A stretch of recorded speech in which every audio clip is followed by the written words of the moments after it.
live. What's going on, everyone? Thank you all so much for tuning in at this time. Everybody that's here, I greatly appreciate it. Anybody watching this on the replay, thank you so much. Don't forget to like the video and subscribe to the channel. Well, so titled this video Lakers play today because, you know, what else do you title it? Nobody played, for those that maybe didn't catch the game. It was all the G League guys and guys that are trying to make the roster, such as Quincy Olivari, who we're going to dive into here in a moment. No, not really much you can take away from this. Not really much you can really gather one way or another. Outside of, like, you know, none of these guys are ready. None of these guys are really rotation pieces. None of these guys are really, you know, I mean, you could argue belong on a roster as of right now. But, you know, as far as like the guys that are on the roster, and then again, I'll touch on Quincy Olivari here in a moment, because I'm sure a lot of you are going to have some stuff to say about him, and I'm sure a lot of you are going to have questions about him. So let's diving into it, right? Like, again, like, not many takeaways, not like there's not things that I can go like, oh, you know, like this or that or with the other. I am really disappointed in Jalen Hood-Schifino. However, to me, I felt like this was a real opportunity for him. I thought that this was a game where he can finally, he's going to play, you know, 30 plus minutes. He can actually get and show a little bit of what he's capable of. I wasn't expecting him to go out there and drop 30 or anything like that, but, you know, at least, you know, show signs of even being a third string guard. He's not there yet. Now, I know people are going to run and go, oh, he's a bust. He's trash. He's terrible. Again, I'm not going to go that far. No, what does he look like 2-3 years from now? For those that are saying like, oh, 2-3 years from now, you're developing him. Yeah, that's what a development player is, right? Like 2-3 years, he'll be the age of Quincy Olivari. He'll be the age of Dalton Connect. What does he look like at that point? But this was an opportunity where, you know, I wanted to see, is he capable of running an offense, right? Can he kind of get to his spots? Even if he wasn't, it's not even so much of him not hitting shots. It's like, could he get to his spots? But he couldn't. He struggled with ball pressure, driving to the rim. He wasn't protecting the basketball. He wasn't, you know, he wasn't able to control himself, right? Like he still has a lot of work to go, right? He has a lot of work ahead of him before he's even just into the bench guy right now, right? He is still very much a G League guy. He is still very much a guy that, you know, belongs in the G League, that needs probably 2, maybe 3 more years of development. Again, which is fine. Not everyone has to be a star. Everyone develops at their own pace. He'll still be very young. But beyond him, Maxwell Lewis is unplayable, and that's really unfortunate because Maxwell Lewis, he was the guy that I was most excited, even over Jalen Hood-Schifino, because he's just an athletic wing that you saw at Pepperdine, could shoot the ball, make plays, get to the basket. He plays so erratic, right? Like he has no control over his play. And it's like he plays like a guy that is trying to make the team rather than a guy that's already on the team, right? Play within the game, play within the flow. You don't have to do too much. You don't have to be all crazy, right? Like get good quality looks. You don't, like, he so many times was just forcing stuff. And it's just like, dude, stop forcing the issue. Stop forcing the play, right? Like get a nice pass going, right? Like if you can beat your guy off the dribble, that's fine. When the defense collapse, kick it out, right? Like keep your head on a swivel. It's just, it's one of those things where it's very unfortunate from Maxwell Lewis, like what the lack of development that we've seen, right? Usually see guys kind of take strides. It's like he's gotten worse, which is really weird, really odd. Colin Castleton, look, I think he has an incredible skill set. He is way too soft for an NBA player, right? If it's Quincy Olivari or Colin Castleton, goodbye Colin Castleton. I would consider waiving Christian Coloco, not because I think we should keep Castleton over him or anything like that, but I don't want to waive Castleton. And then what happens if Coloco never gets the go-ahead, right? Now you just have a guy on your two-way, right? Like, so if I'm the Lakers, I do my due diligence before I waive Quincy, because as soon as Quincy hits the market, somebody's going to grab him. He's been so good. And again, I'll touch on him here in a moment, but, you know, as soon as he hits the more, like that's it, right? Like it's somebody's gonna pick him up. So if it's me, Gaston, good luck to you. I hope you find a place where they can take the time and have the patience to develop you.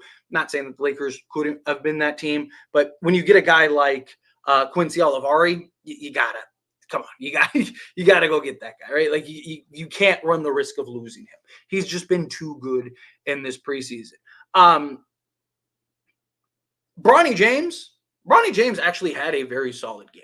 I know people are going to talk their mess, and because it's Bronny, people are going to talk and he's this, he's that, he's the other, right? Like, so it wasn't a good game for anybody. But his 3-point shooting definitely needs some work. But he gave you 17, gave you 4 rebounds, an assist, 3 steals, a block, right? Like he was aggressive. He only had 2 turnovers. I like that he was aggressive. Like him and Quincy Olivari were the only guys that tried to play today. Literally, they were the only 2 guys that actually came to play basketball. No one else came to play basketball today except for obviously Quincy Olivari and Bronny James. Now, again, I know people, because it's Bronny James, they're going to say, Bronny James is this, that, and the other. He's trash. He's whatever. But what we saw the last few games to what we saw today was huge, right? Like that's great. I thought he was very good given the circumstances. And I thought, a couple times I felt like he should have played a little better in control, but I thought overall I liked what we saw from him. He wasn't settling. He was being aggressive, right? Again, he took 5 threes out of 17 shot attempts. I don't like that I don't like that we completely got away from Quincy Olivari. I think Quincy should have dropped at least a 40 piece this game. He had 19 at halftime, right? And he only scored 3 the rest of the way, but he only got like 2 or 3 shots the rest of the way. I didn't like that we moved away from him, that we went away from him. I would have liked to see him kind of get the ball more. But it's neither here nor there, right? Like, again, you're not expecting that from a bunch of G League guys. Cam Reddish, man, it's so disappointing with Cam Reddish. Right? This is, again, he's another guy that this was a real opportunity for him to show his talents and show what he's worked on and show his improvements. And he was awful, like unplayably bad. Turning the ball over every time he tried to drive to the basket and beat guys off the dribble. It was just like a terrible decision, or he's like bouncing it off his leg or whatever. He has all the intangibles to be a like legitimate 3-and-D guy. And he just is bad. He's just a bad player, man. He's 6'8", hyper athletic, 7'2", 7'3" wingspan, something like that. Like the guy has all the tools to be money, and he's unplayable. He's bad. And it's really unfortunate because he's a guy that for a long time I was very high on. Defensively, look, he's still as a guy that you can throw out there in spots defensively. Sure. Like at the end of the game, say there's, you're up 1 with, 6 seconds left. To have a guy in Cam Reddish that is so versatile defensively is nice to be able to throw out there, with like, say, Jared Vanderbilt's healthy, go like Max Christie, Gabe Vincent, Anthony Davis, Cam Reddish, and like Jared Vanderbilt, have like an all defensive lineup, or, instead of Max Christie, you could throw like LeBron out there because he can lock down for a possession or something, right? Like that's nice, but Cam Reddish he's a disappointment. Jackson Hayes, like I said, I like Jackson Hayes as your 3rd big. I think him as like your 3rd big off the bench playing spot minutes is fine. Him being your primary center, him being your primary backup, he's not good enough. He can't do anything himself, right? Like there's times where he looks good because D'Lo or Reeves or LeBron or AD or somebody is setting him up to look better than he really is, right? But he just like putting him out there by himself to just like do his thing, like he's not good. But outside of that, I mean, not really anyone else to really talk about. Oh, Armel Traore. I will say Armel Traore. Now I know scoring wise, right? 0 of 3 from 3, 2 of 8 from the field. If you actually watch this kid play, I love his game. If he develops a shot, that dude's going to be unbelievable. Because defensively, I mean, his ability to genuinely defend 1 through 5. He was defending Gary Payton, switched on like, I think it was like Andrew Wiggins or something like that. Ended up going in and defending Pod. Ends up defending who is it? Why am I blanking on his name? what's his name? Trace Jackson. There we go. Trace Jackson. Like, right, like you see him, he was just like incredibly versatile. Like he even had a possession, I think, if he was out there defending like Buddy Hield and stuff like that. Like his defensive versatility is already A1 in my opinion.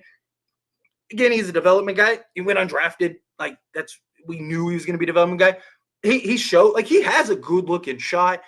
Yeah, he can beat guys off the dribble, right? He was in a couple spots that were just kind of bailout spots that weren't really on him. It was just like the team not doing anything. So that was something. But overall, like, yeah, I really like his potential and what he could potentially bring to this team. But again, overall, not really much takeaways with this. Not really much that we can write home about either way. Outside of Quincy Olivari, which getting into Quincy, he was special, right? His ability. So,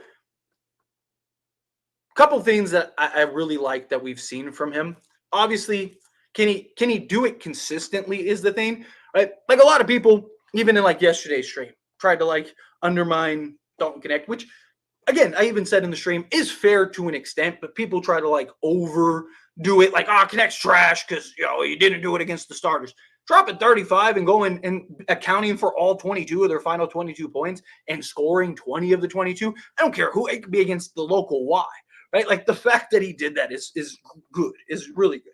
And we've seen Dalton Connect have and look good against starters and be with the starters and hold his own and stuff like that. And he had like 15 before the garbage players got it, right? So again, people try to undermine that. But with Quincy this game, he did it the whole game against the starters, right? Like the entire Warrior team played except for Steph Curry, which I really loved. That he was able to he was able to initiate the offense. He was getting after it defensively, right? He was doing all the things that you wanted to see, but his ability to play off ball, shoot off of pin downs, right? Like catch and shoot, but also create for himself, right? You saw him get into the paint, knock down the little floater. He hit a little mid-range shot. No, he had the little sidestep three, right? Like he showed you an array of things that you saw as far as like the defense or the offense goes, and then the defensive side of things. I love how he was getting after it. He looked like he started getting a little winded there at the end, but it's understandable, right? Like the dude went from like not playing at all to like, hey, you're gonna play 40 minutes tonight, and he's out there playing for his life, right? Like he's trying to show I can play both sides of the basketball. So it's understandable that he'd be a little gassed at that point. But I really liked what we saw from him. Just his scoring ability. You can envision what he looks like playing off ball with LeBron and like D'Lo and guys like that, and then their ability to create for him. I mean, he's the only guy tonight that looked like a potential rotation piece. Like he's not a guy that I would start. He's not a guy I'd play 30 minutes a game, off the bench or anything like that. But he's a guy that looks like, hey, in a pinch, he can come in, give you 15 quality minutes a night. Getting after it defensively. If you end up trading Gabe Vincent, like I don't hate the idea of him kind of being like a fill-in guy, depending on obviously what it is. I really liked what we saw from him and his potential going forward. But anyway, let's get into the chat here real quick. Hit that like button, hit that subscribe button for me, and let's get into it. Do you think Traore is similar to Vando in the sense of the defensive versatility? Yes. Because his ability to cover so much ground, his size, his length, his ability to defend essentially 1 through 5, he's stockier than Jared Vanderbilt. Obviously, Jared Vanderbilt has proven to be elite at the NBA level. I mean, he's arguably the best perimeter on-ball defender in the league. Armel Traore, I don't think is there yet. Granted, we haven't really seen him we haven't seen him defend Steph regularly. Like we haven't seen him defend Luka, stuff like that. So, I can't like completely give you a fair, like how would he fare against these other guys? But his defensive versatility, yes. He has a better looking shot than Jared Vanderbilt. And if he can develop any type of offensive game, I look at him more as like an OG, right? Just because of his size, his ability to play basically 3 through 5 and defend 1 through 5. Now, will he be as good offensively where OG can just go get his own shot, can knock down the mid-range, knock down the three, play on ball, play off ball, do all those things. Will Armel Traore be able to get to that level? That I don't know, but kind of the comparison, like even if he's like a poor man's OG, I think that goes a long way for us. And in 1 second, I left my. I just realized I left my energy drink in the freezer. So asking my girl to grab it for me real quick before that thing explodes. Go in here for an hour and then all of a sudden I just said, bah, right? Like so, just sorry. But yeah, Armel Traore, I really like what he could be. He has the potential to be our best. He has the potential to be our best. I look at all of our young guys, Armel Traore, like what you can envision him being is potentially great, right? I'm not saying he's going to be a star or superstar or anything like that, but I'm talking about like out of all of our role guys, he's a guy that you can see like, man, his defensive versatility. Obviously, Dalton Connect, we'll see what he can become, particularly on the offensive side. Max Christie, two-way guy. But as far as like the role that you can envision Traore playing, I just think he can be A1 in that regard. But here, give me 1 second.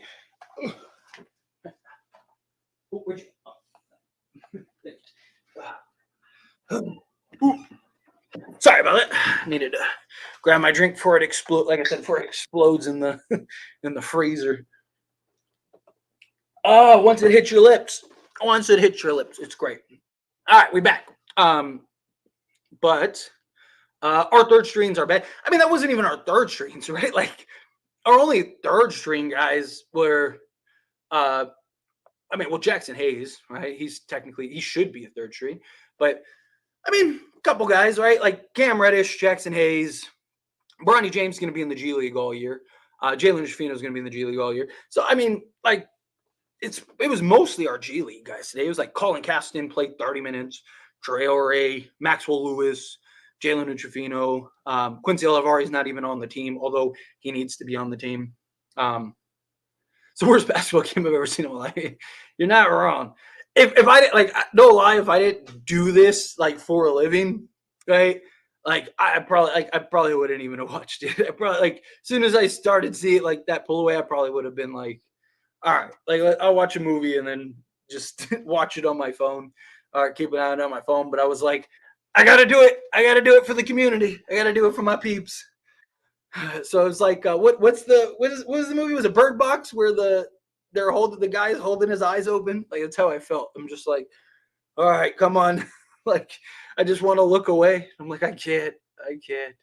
It's a wrap for Jalen Shafino, Lewis, Caston. They got to go. But I mean, again, the G League guys. Caston's on a two-way. Lewis, look again.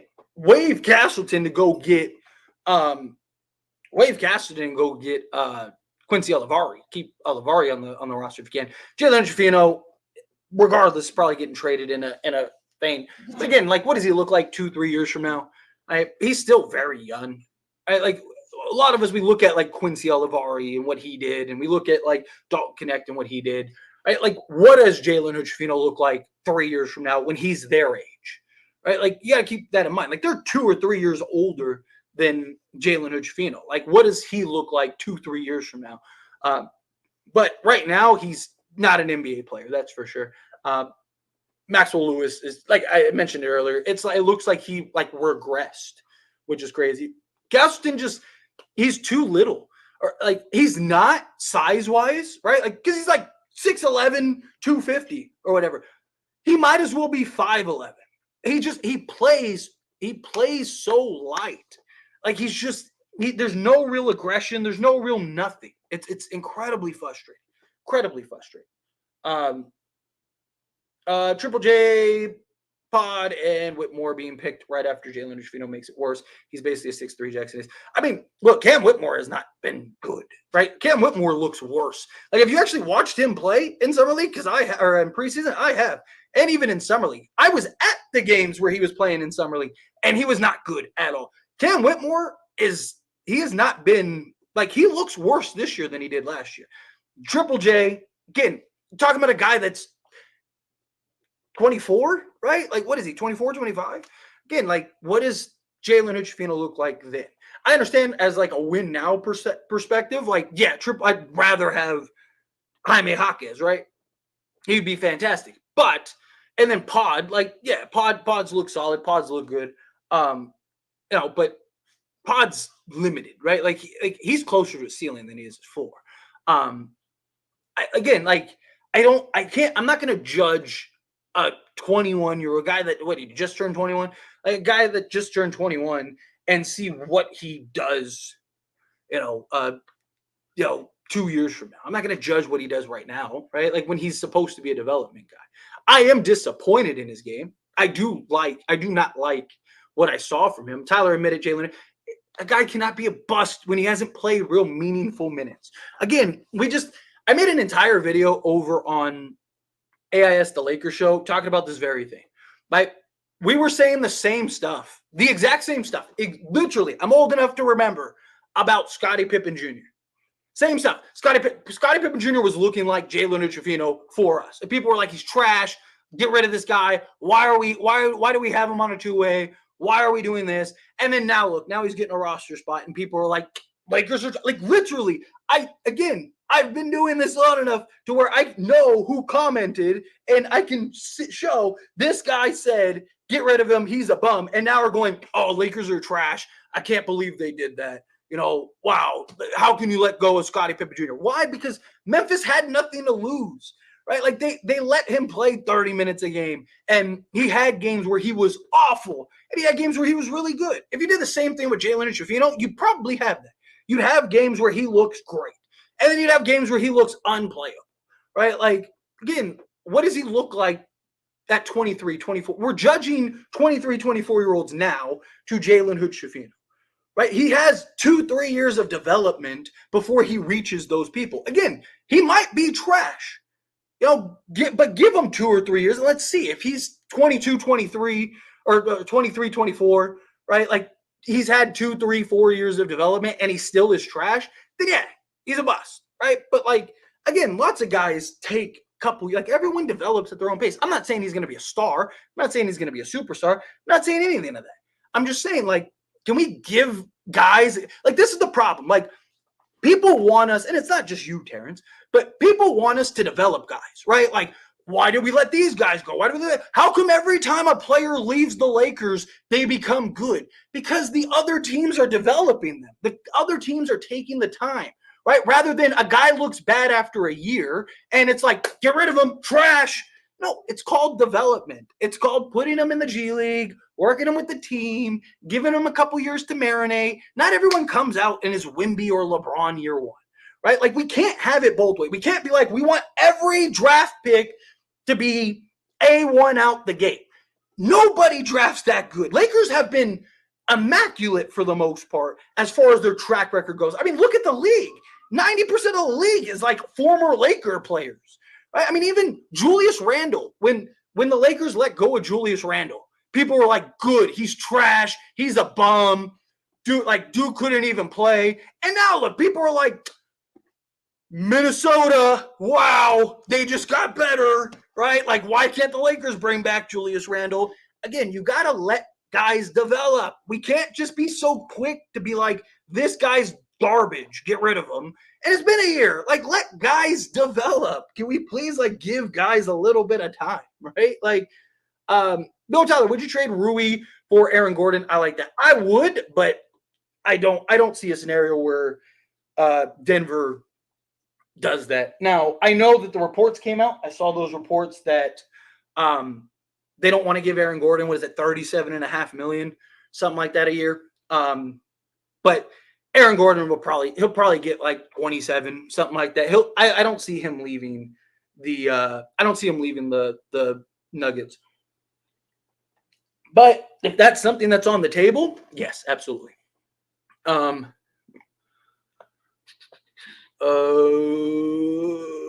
Get Lewis and Reddish off this team. I mean, Lewis, you're not really going to get anything for. He's only making like $1.5 million. Bronny literally has more potential than Jalen Hood-Schifino, no BS. Again, like, but literally 2 days ago, people were talking about Bronny. It should be out of the league. Like, again, let's let guys develop. Um, yeah, Cam was terrible. Cam is the one that I'm really disappointed. Tyler, what'd you get? Paolo Banchero, imagine it. Oh, in a heartbeat. If only. If only. If the third string of every team was ranked, I would be 30th. I'm so serious. Probably. Um, people are hating on Bronny, but I actually think he has been better than Jalen Schifino, though that isn't saying much. Jalen Schifino's had his good and his bad. Same thing with Bronny. Bronny was the better player this game. Bronny was good this game, given the circumstance, right? He wasn't like elite, he wasn't great, but he was very good, right? He was the only guy trying to do anything uh, outside of Quincy Olivari, right? Again, I Jalen Uchafino, just his mid range is good. He needs to get stronger and he needs to protect the basketball better. I like the 7 assists from him. I like, he was wheeling and dealing, but he had as many turnovers. He had 6 turnovers, right? Like, you got to take care of the basketball. My problem is I need to see him be able to initiate and run an offense. That's the problem. He hasn't been able, I don't really like the shooting and stuff like that can be fixed, right? Like, that can get worked out. His lack, my biggest concern with him is his inability to actually run an offense. He's done a terrible job of running an offense, and he's supposed to be a point guard, right? Like, again, the shooting, the finishing around the rim, the protecting of the ball and stuff, all that stuff can be fixed. But can he see the basketball court enough? Can he actually get guys into sets, get guys into actions and stuff like that, right? Like, those are the things that I have where my concerns for Jalen Schifino are.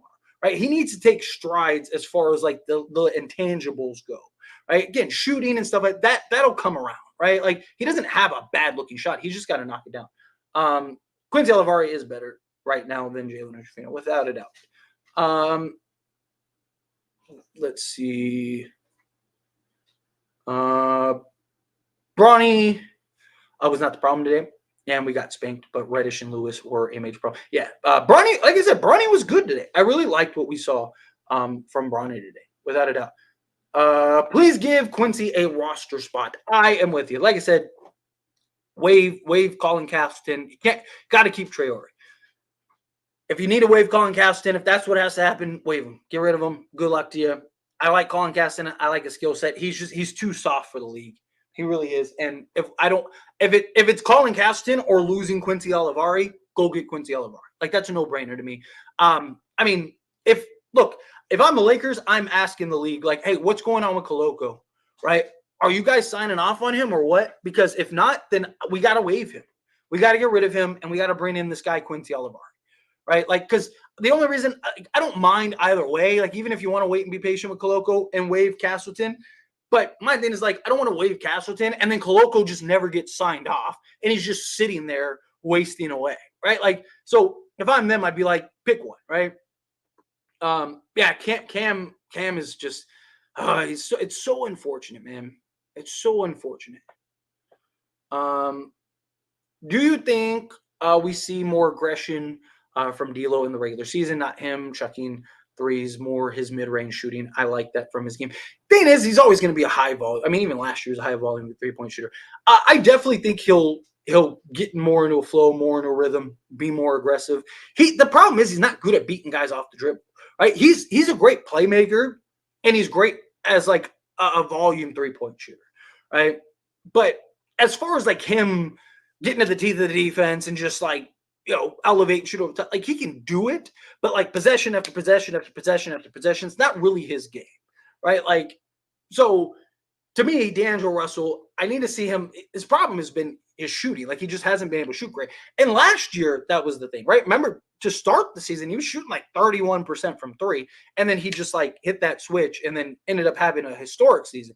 Imagine what it would have looked like if he was great from the beginning. But that's kind of my problem with him. Like, I definitely think he'll be better at some point. I mean, his track record in the regular season, at least, playoffs are obviously concerned, but during the regular season, his track record, I'm not really worried about that so far, but we'll see. Quincy and Bronny were the only good things out of this game. Facts. They need a couple trades to be on that level. It's not impossible. Yeah, like I've said it all off season. Lakers need this, and if you can get, if you can get Jeremy Grant and a Bruce Brown or a Cam Johnson and Dorian Finn, like you need like two pieces, Nick Richards, and they get like two. They're like two quality pieces away from being a contender. Let's see. There's no reason to keep Cam. Well, there is a reason. We can't cut him because if we cut him, he still counts towards the cap, and then we're screwed. So no, we'd have to attach him in a trade. Can't cut him. Otherwise, I would say yes, do it. Cut him and bring in Quincy. I love all your commentary, homie. You really got some basketball knowledge. Glad you're a Laker. Well, thank you. I really appreciate it. It's very kind of. Try to have educated, informed thoughts. I'm not, what? Why? JJ's been fantastic. JJ's been great. Like, have you watched? Again, you can't judge JJ on this. Like, he's just letting them play. Like, everyone just wanted this game to be over, right? Like, even the commentators were talking about, why is Steve Kerr calling timeouts? Just let the game be over. Like, no one took this game serious. Like, what is JJ supposed to, like, super coach up and, lead this team to a win over the war? Like, no, we got to be realistic here. Look at, you want to know how good JJ is? Go rewatch the fourth quarter and overtime of last game. Seriously. Go watch that game against us. Go watch the play designs, the schemes that they were running. Dude, that add a timeout play call for Dalton Connect that tied it and sent the game into overtime. What? Like, that play alone should give you confidence in JJ Redick, right? Like, dude, his add a timeout play calling has been like absolute A1.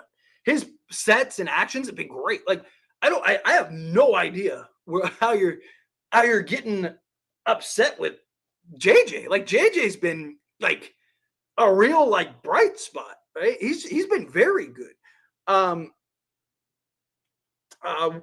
Lakers got owned by and lost by 58. Where's the excuse at? I mean, if clearly you didn't watch the game, are you one of those guys that think that LeBron and everybody played? You're one of them, huh? You just looked at the box score and didn't even like take the time to look at who actually played or nothing. You're one of those guys, huh? Yeah, I mean, that was my thing. Like, what else was I supposed to title this live stream? Like, like I was just like, what do I even title this, right? Like, I was gonna title it like Quincy Olivari, but I want to make like a video, like dedicated to Quincy tomorrow. So like, I don't want to title it something like exactly to Quincy because like I don't want it to like disrupt the algorithm of that video tomorrow. So, let's see. Cam, straight out of college, was much better player. Was known for his offense. I don't know what happened to it. He was a better shooter and could drive the paint. Dude, Cam Reddish was like those first like 2 years in particular was like looking like he had the potential. I think Atlanta just killed him, right? Like I think Atlanta just crushed him. And then he went to New York and Tibbs never even wanted Cam Reddish. Right? Like he literally told the front, do not trade for Cam Reddish. And then he came, and then Tibbs just like belittled. Like there was all kinds of like crazy reports coming out about him. I don't know. Like I don't know what it is. Like I don't, because obviously we're not in the thick of it, right? Like we don't know what the conversations were. We don't know what behind the door. Just kind of going off of reports and stuff. But I just think it was just like he was dealt a bad hand, right? Because Cam Reddish was looking like a real future piece for Atlanta and looking like a legit two-way guy for Atlanta. And then they kind of like went all in and got a bunch of guys that played his position. Then he kind of became the odd man out. And then he ends up getting traded. And then Tibbs is like, this guy's trash. And then injuries and all. I think it's a combination of things. I think it's just like, he was just kind of dealt a bad hand is kind of my thing. But I don't know. Drop Coloco, give Olivari the spot, or drop Caston or something. Yeah, if the NBA is going to sign off, like if the NBA is like, hey, yeah, we'll sign off on Coloco in like a week or something like that, then I'd keep Coloco and waive Castleton. However, if the NBA is kind of like, we don't know yet, kind of just like, then yeah, I think you got to get rid of Coloco. Just because, you don't want to get rid of Castleton and then now Coloco's just sitting there all year for nothing, right? Like, but JJ's got to keep it competitive. Again, like they literally played their entire team except for like Steph Curry. I mean, JJ Redick's a good coach, but he's not Jesus. Like he can't just like turn water into wine. He's not over here just like boom, right? And now all of us, this isn't like Mike, right? It's not like, hey, put these shoes on, guys. I need everyone to put these shoes on, and everyone's going to be Michael Jordan, right? Like we got to be realistic here. I mean, look, the Warriors starters, the Warriors should have beaten us by 100, right? Like the fact that we only lost by like 60 is a blessing in and of itself. Right? I mean, seriously, I mean, like you could name your coach. Do you think that any of those coaches are going to make this guy competitive? Right? And it's not like JJ's been working with these guys, right? It's not like, again, they're all G League guys. They're all guys that aren't even going to be on the roster. Like, what was JJ supposed to do? Like, I don't understand that, Adam. Like, I'm all for criticism, but like, we got to be like, this isn't even fair criticism. Like, this is like, what? Like, what? I don't understand. I don't understand that. I really don't. If we're cutting someone for Olivari, it needs to be Castleton. I agree. However, we need to make sure that, because again, you don't want to have just like Coloco on all season and he just isn't waived or anything. You know what I mean? Castleton, I think Castleton is better. Like if you were going to play, like if I was to play Castleton and figure out how to make him work, I would play him at the 4, not the 5. Because he's shown the ability to stretch the floor. He can knock down the mid-range. He can pass, but he's not physical enough for the 5. He plays too soft. I think you can make him work if you develop him into a 4. Develop him into like, a do everything Swiss Army knife type 4.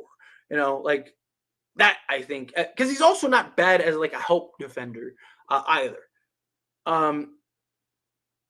Let's see. Don't forget to hit that like button if you appreciate the content. Yes, Blucka, first off, appreciate you, buddy. Secondly, yes, take a quick second. If you haven't yet, hit that like button. Hit that subscribe button. You guys are beautiful.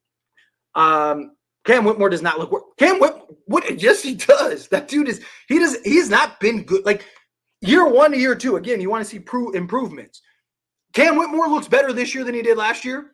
Even in Summer League, he didn't look better than he did last. Like there was some real moments in Summer League where he looked good. He couldn't even crack. Like people are acting like Cam Whitmore's already a star. He couldn't even crack the rotation for Houston last year, right? Like again, like Cam Whitmore is hyper athletic and is probably going to be a very good player. But I mean, he was dropping duds 2 days ago.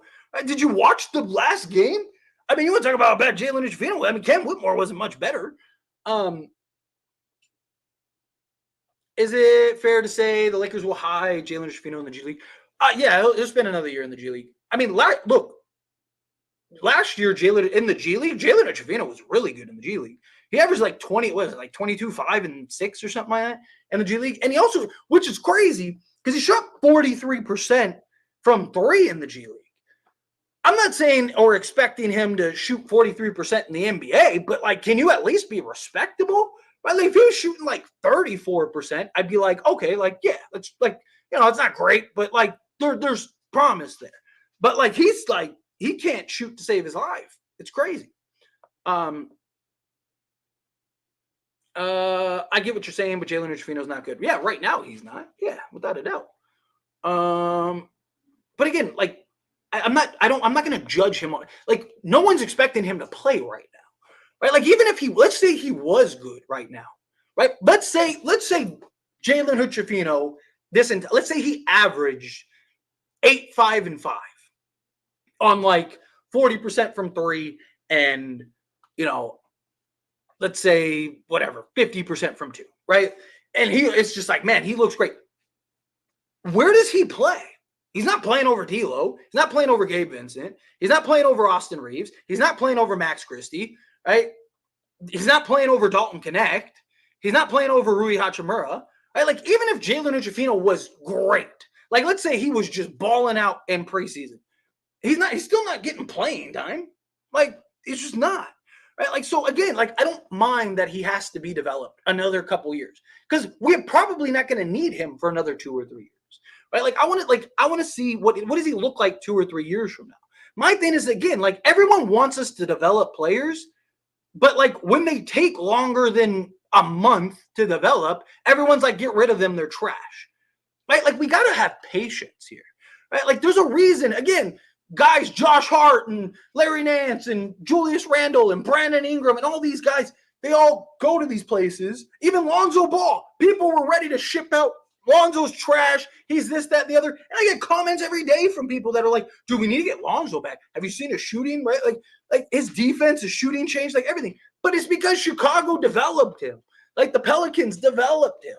Right? Like we can't be like, oh, we want to develop guys. And then, you know, after 3 months of them not being anything, it's like, again, like it's great to have the Quincy Olivaris. It's great to have the Dalton Connects, right? But they're also older, right? They're 23, 24, right? Like, again, what does Jalen Hood-Schifino look like when he's Quincy Olivari's age? What does he look like when he's Dalton Connect's age, right? If he's still trash at that point, then yeah, it's like, okay, it's time to move off of him, time to get rid of him.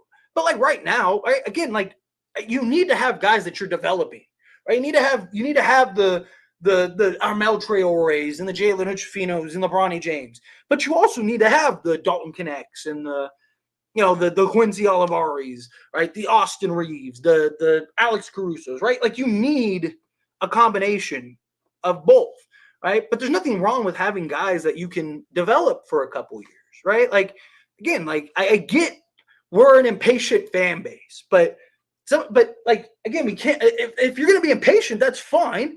But then you can't expect quality picks year in and year out. Like you're going to have misses. And look, maybe Jalen Hood-Schifino becomes a miss. That's very possible. But like, again, like you can't have it both ways, right? Like it's got to be one or the other. Let's see. We're the Lakers. Oh, we are a microwave franchise. It needs to happen immediately. I mean, yeah. But here's the thing. You can have that, right? Like, even if even Dalton Connect, as good as he looks, are the Lakers really relying on him to be a top 3 player in the team? Like, if you're relying on your draft pick this year to be a top 3 to 4 player on your team, how good is your team? Right? Like, so honestly, right? Like, even like as good as Dalton Connect has looked, are we really relying on him to be? Look, if he emerges and he's that guy, then great. Again, Victor Wembanyama had like one of the best seasons ever for a rookie, and they only won 22 games. They won, 2 more games in the previous year? So Victor Wembanyama accounted for 2 more games as like an alien type player. Right? Like, again, like we're not counting on these rookies. That's my point. It's like, yes, Dalton Connect could be a real impact guy. Can Dalton Connect translate to wins? Sure. But is he the guy that we're like, hey, get on his back and let's take him to the promise? Like, no. Right? Like, say, even if Jalen Hood-Schifino was great, right? Like, let's say he was averaging 20, 20, and 20. Right? Like, he's still a second-year player. Like, we're not looking for him to be that. Right? And if we are, that's a problem. We're really looking for him to be our number 1 option this year? Like, the Lakers are probably terrible. Right? So that's kind of my thing. Supposed to be a point guard, and he turns it over like halftime. That's my only problem. That's my problem with him. I'm not worried about his shooting, all that stuff yet. I'm worried about his lack of ball control, and I'm worried about his lack of actually running in offense. Those are the 2 things that really concern me. Yeah, he might be out of position. Which, I mean, at 6'6", like if he can, the beauty of him is you can slot him 2 or 3. So even if he's just like your secondary playmaker, right? So he's not like your primary initiator, but he's like your secondary playmaker. Like then that's fine, right? Like again, like you need role guys. Like not everyone has to be a superstar, you know. Let's see. Yes, let Jalen Hood-Schifino develop on a different team. His shot looks nasty, bro. He doesn't have that bad of a shot. Imagine if Quincy was able to play with some starters, he would be super helpful with his 3 ball. Yeah, his ability to play off ball. He's shown all the things that you want to see with his ability to like play off ball. his ability to catch, shoot on the move, all of that stuff. I really like what we've seen from Quincy. To be honest, after I seen what Clegan did to Kessler ain't much for us against Denver. I mean, look, Kessler's still a development guy. Kessler's still a project, but like Kessler's been really good. I like go watch the rest of the games. Dude, the guy had like 6 blocks in a game the other day. Let's see. D'Lo only good around trade deadline at the beginning. He started slow. I mean, he was bad for like the first like 10 games, 15 games or whatever it was, and then he turned it on.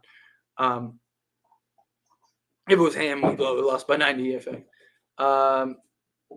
Here comes the Lakers are trash. Again, just say you didn't watch the game and move on. Or just leave a comment saying you need attention. Only if we can trade for Clegan 7'2", 280 passer rebound. I do not see a scenario where that happens. Right? They'll trade Ayton before they trade Clegan. Yeah. But look, you get the trolls. People have nothing better to do. They're bored and are like, oh, Lakers stream. Let me go talk about the Lakers. Let me go talk smack about the Lakers because I have nothing else going on. Yeah, Keston's a 4 out of 5. Yeah, I like if I was going to try to make Castleton work, it would be putting him at the 4. I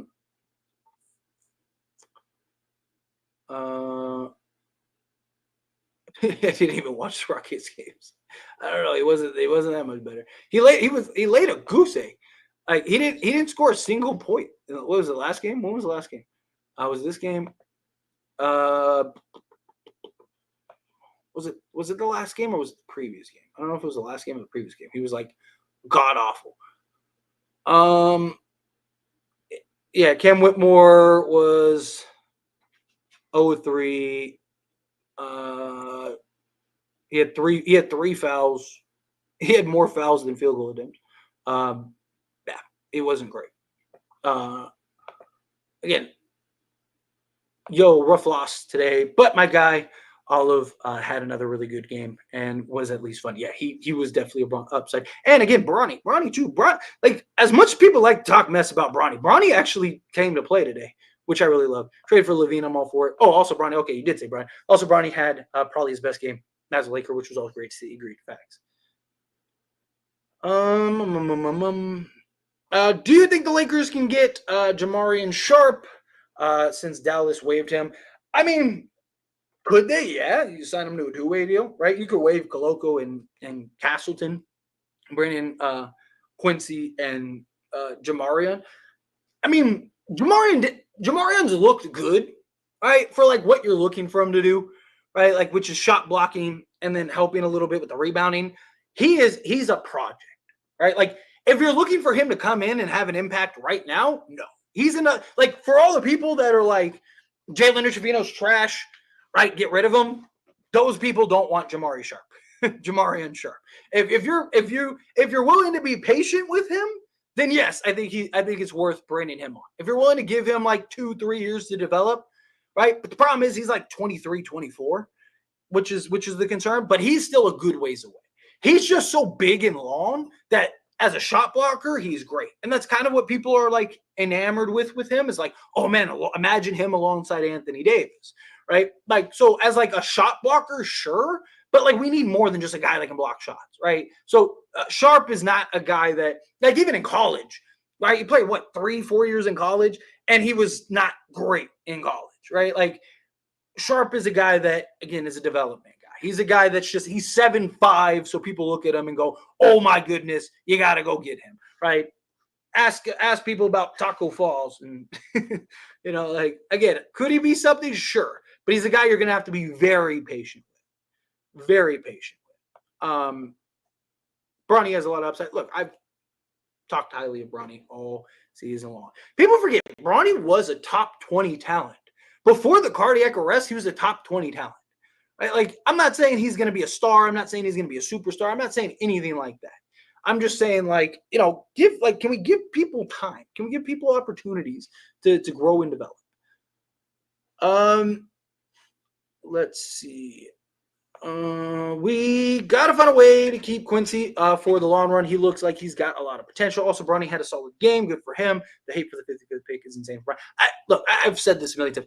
If it was anybody else, but like if the name wasn't Bronny James, if it was anyone else, the defense that Bronny has shown and some of the flashes that he's shown, everyone would be hyping him up like he's like, oh, just wait, give it 2 years. If it was, Dronny Brames, right? Like people would be like, Dronny Brames, that dude's gonna be a superstar. Just wait, right? But because it's Bronny James, people are like, oh, he's trash. Because people just want to hate on LeBron. It's silly. He was the 55th pick in the draft. 55th pick in the draft. Dalton already, but I wouldn't go that far yet.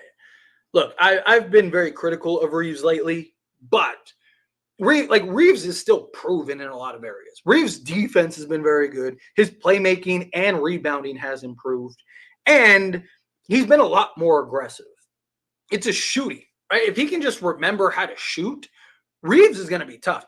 Dalton Connect, like, we need to be patient with. Like, I'm not saying that he won't be that at some point. Long term, I believe Dalton Connect will be better than Austin Reeves. Yes. Right now, no, I don't believe Dalton Connect is better than Austin Reeves. Right. But that doesn't mean he can't be. I mean, maybe even by the end of this season, depending on how much growth and progression he has. I wouldn't be shocked if Dalton Connect ends up starting at some point. But, we gotta hold our horses, right? Like, Clegan is good though. Yeah, Clegan is very good. I like Clegan a lot. And he's huge. Pause. He is destroying all the couch potatoes. I hate him. All because his last name. Yeah, it's all it is. It's just people are upset because, again, his name's Bronny James.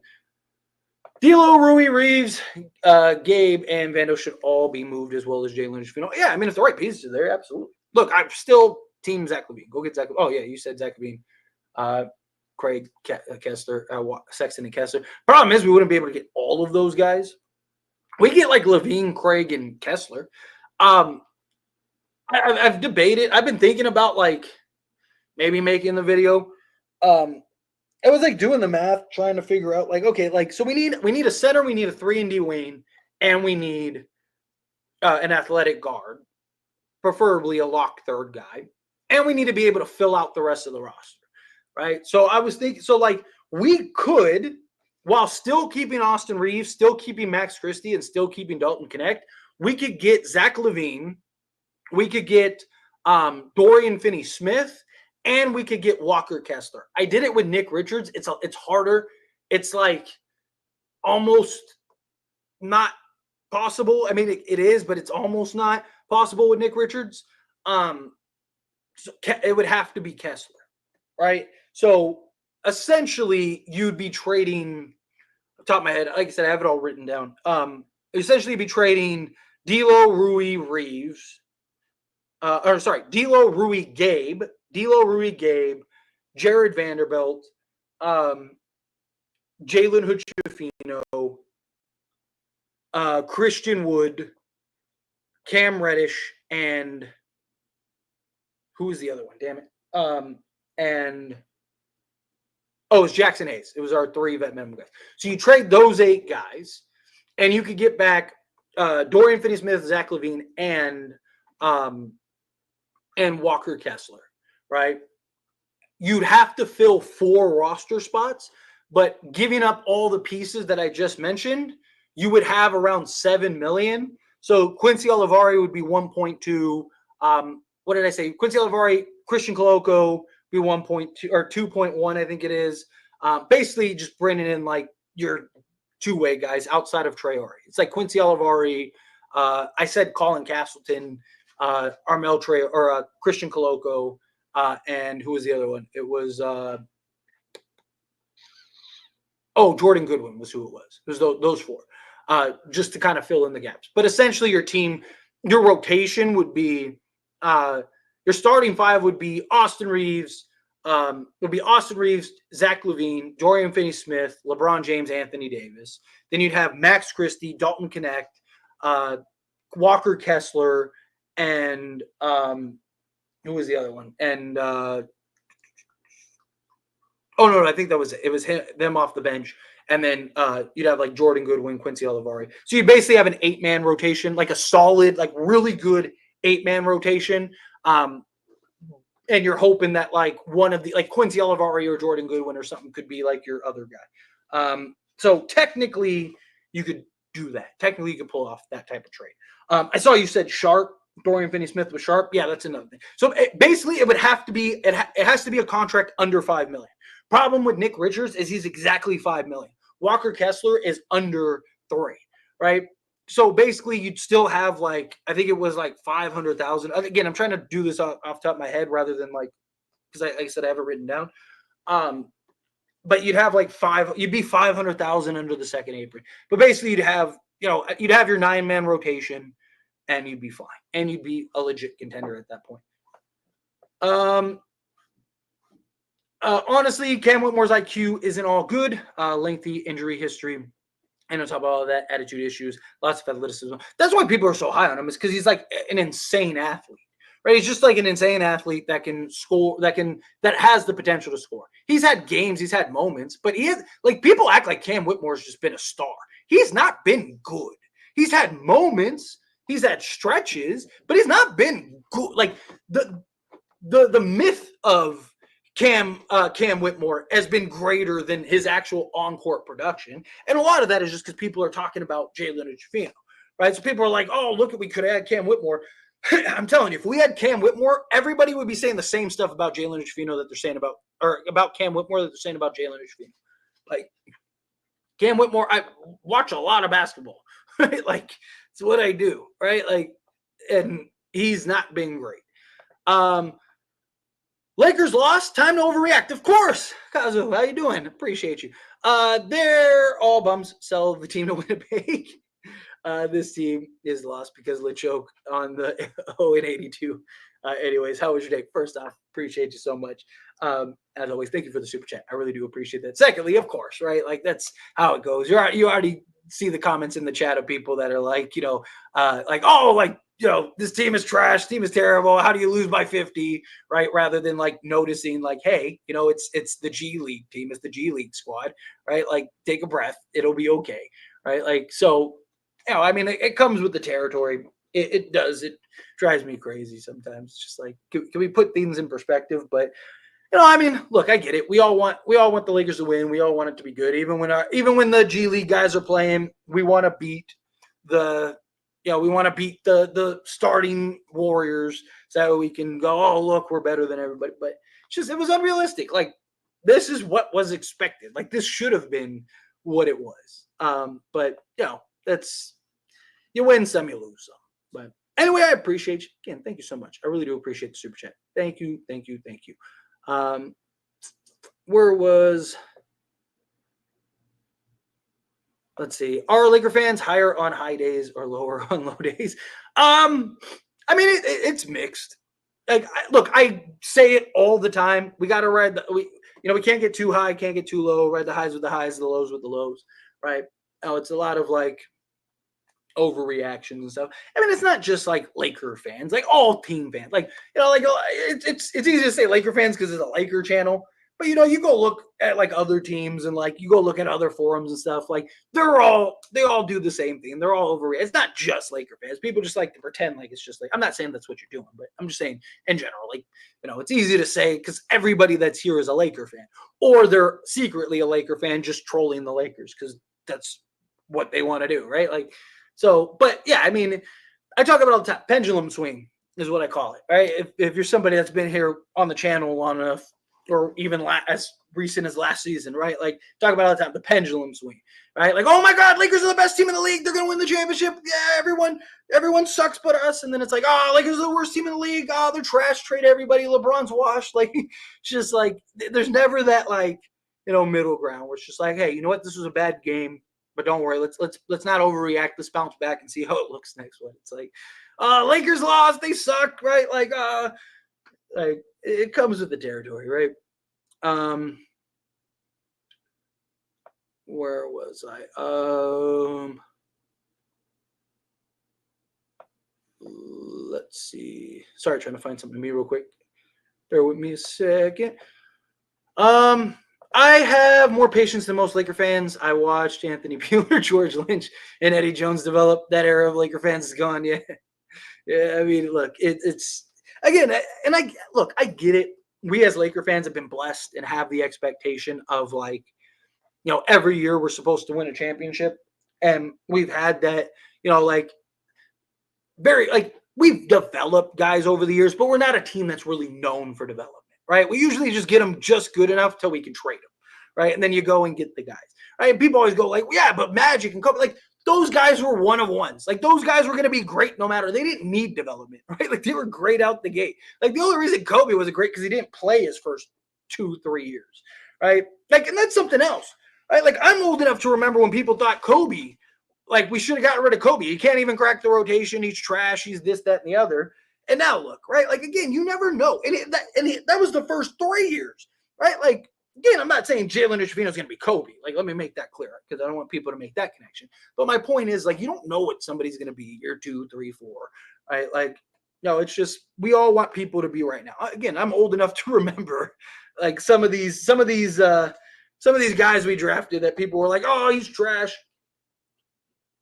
Get rid of him, and then those same people are like, oh, he's the greatest player ever. A couple years later. But guys are coming out with another $5 super chat. Thank you so much. I really appreciate it. Everyone's a Laker fan.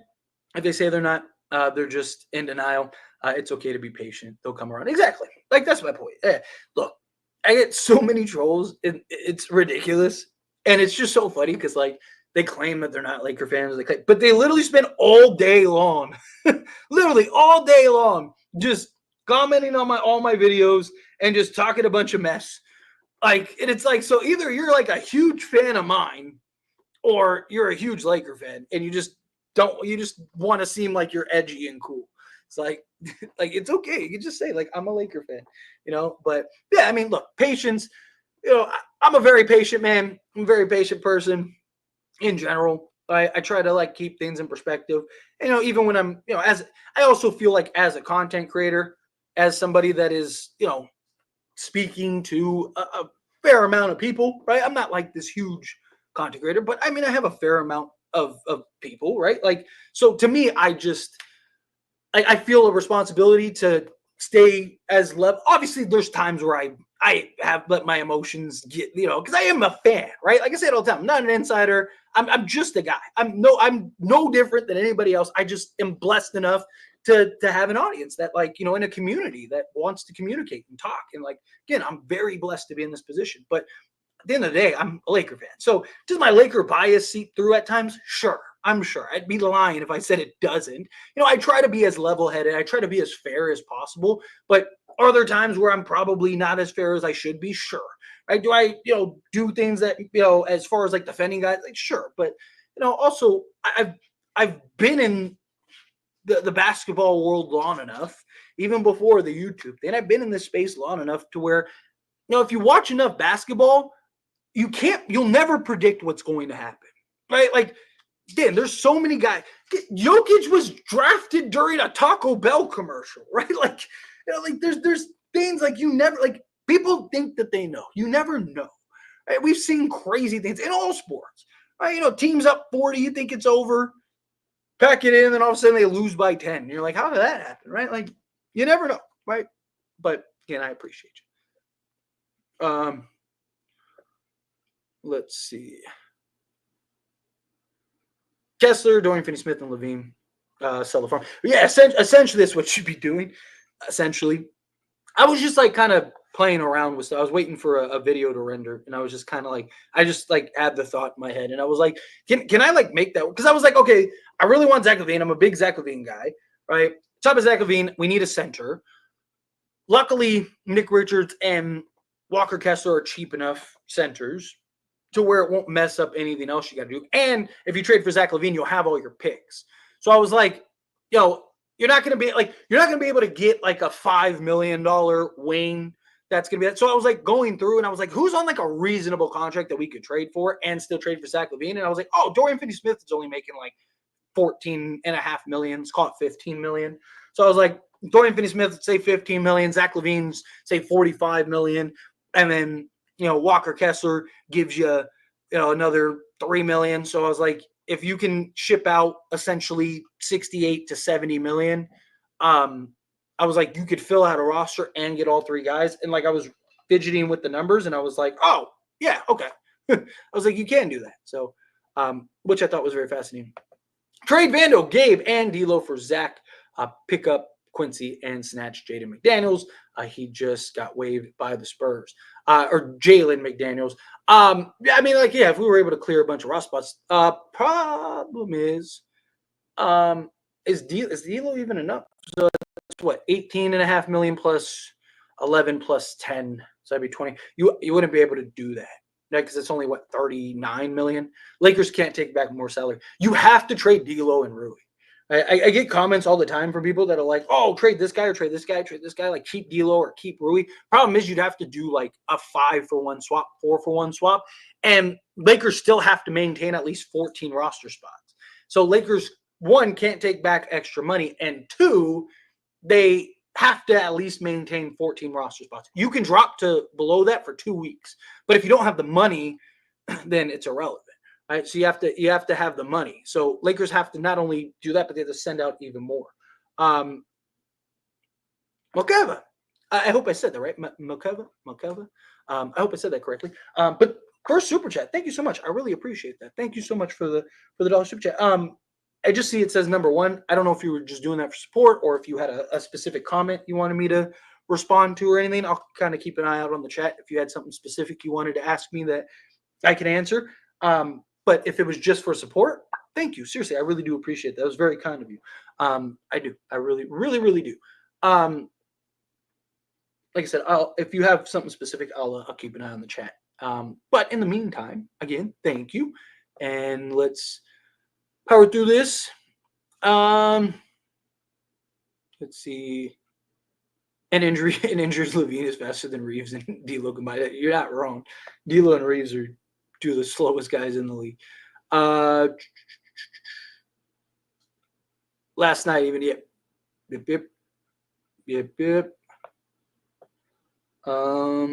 Let's see. Would be our third best player in the Lakers. Like right now, probably, yeah. Jordan. I can always count on you. Live stream for opening day. My plan is I want to do a watch along stream and then I want to do a post game stream. This next basically the end of October, between now and the end of October is crazy for me. I have parties, kid parties. I have a wedding in which I'm the best man in. So we got rehearsals and dinner rehearsal and all this. This next week, it's gonna be brutal for me. It's gonna be brutal for me in the sense of making content and juggling life and kids and all that stuff. So I don't want to promise that I'm gonna do it for opening night. I definitely plan on doing the post game stream. I don't know if I'll be able to do it really throughout this month, but my plan is to do watch along stream and then a post game stream. But stay tuned because I really do want to do the watch along stream. I want to get back to the watch along streams because I enjoy it. I enjoy even the overreactions, just having the conversations and stuff. But I do have my my concerns with that. With just how my life is going to be the next 2 weeks or whatever. Jamarian Sharp just got waived from the Mavs. He's 7'5", and is a shot blocker. Yes, so he can help with shot blocking, he can help with rebounding. Again, I'm all for it. Bring him in if you want to bring him in. However, a lot of people, a big talking point on this live stream has been the lack of patience for development players. He is a development guy. He's very raw, right? He's probably 2 or 3 years away. Bringing him in as just a shot blocking big at times, sure, you could probably get away with it. But if you're looking for him to make a significant impact and be a real rotation piece right now, I don't really see that. You never know, right? But I just I don't see him being better than Jackson Hayes outside of being a shot blocker. But that's just because he's 7'5". right? But he's a guy that you're going to have to take some time and develop. Guys, coming out $5 super chat again. Thank you so much. You're at the park and you see 10 NBA players walking towards a court to play pickup. Game 5, USA 5 internationals. Who would you like to see? So let's say 5-on-5. I mean, the European player, like the foreign players, are pretty straightforward, right? Like Luka, obviously, like Luka, Giannis, Jokic. Like, hey, don't jump. Your nails are sharp, dude. Hi, baby. Yeah. So like Luka, Giannis, Jokic. I don't want to just do like the same generic answer, right? Because like that'd be easy. So like, give me those three. The problem is like it'd have to be like you have to do like Wimby, but then the problem is like Giannis. I mean, if it's a pickup game, you're not really so sure about like you're not so worried about like. So I guess that works. All right, let's say instead of let's go Jokic, Wimby, Luka. Let's go because like I said, I want to be a little creative here. Let's go. Trying to think like outside of the stars, who would be who's a nice foreign player.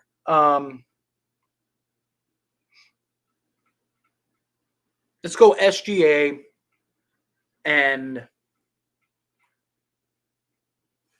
let's do like let's just throw a wrench in it and do Dylan Brooks, right?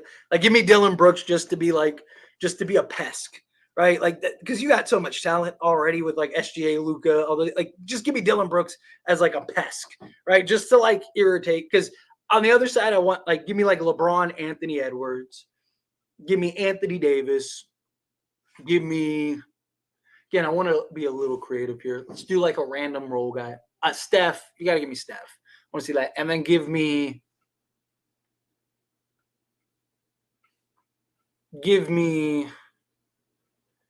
bring back Lance Stevenson. All right, call Lance Stevenson.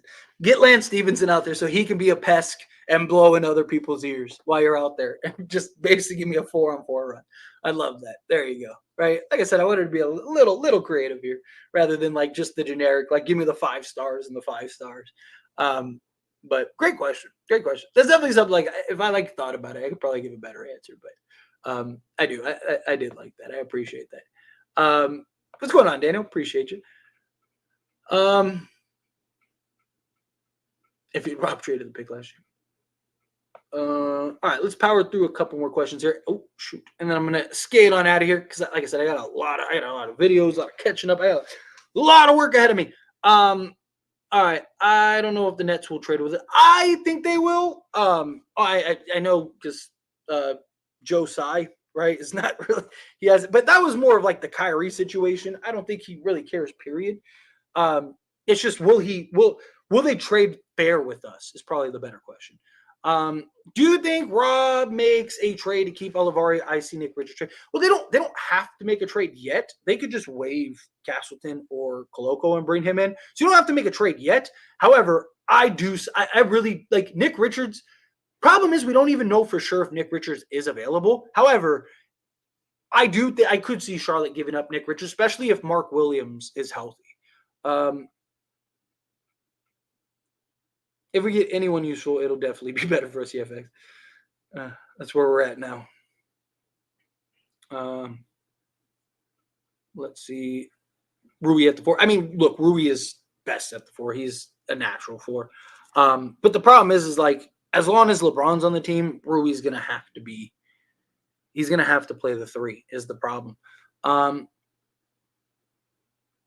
Let's see. Do you think the Lakers can get Lonzo next year's offseason since he's going to be? Could they? Yes. Will they? I don't know. It's really up to Lonzo, right? Would Lonzo want to come back to the Lakers?